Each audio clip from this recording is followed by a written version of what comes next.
3 থেকে 4 মাস man, just only 3 months to 4 months, just 120 দিন বা 90 দিন, জাস্ট 90 দিন তুমি যদি পড়াশোনা করো, তুমি যদি পরিশ্রম করো, তুমি যদি সর্বোচ্চ এফোর্টটা নিজে দাও, তুমি এত কিছু চেঞ্জ করতে পারছো। হোয়াটস স্টপিং ইউ?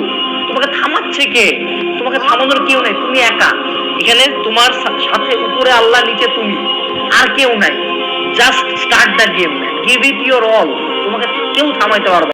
জাস্ট এইটা ইনশিওর করো যে অ্যাডমিশন টাইমে তোমার যতটুকু পড়ার কথা তুমি তার সর্বোচ্চটা পড়তেছো।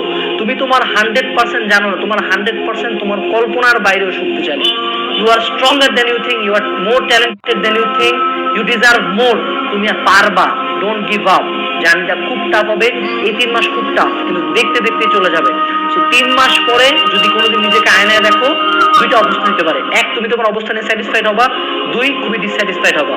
ওই একটা কথা আছে না যে the bill of regret is higher than the bill of pain. মানে তুমি পেইন থেকে যতটুকু না রিগ্রেট কষ্ট পাবা, তোমার যদি রিগ্রেট থাকে, যে আল্লাহ, আফসোস থাকে যে ইস আমি যদি আরেকটু পড়তাম, সেটা কিন্তু আরো বেশি। সো এরকম কোনো যাতে আফসোস না থাকে।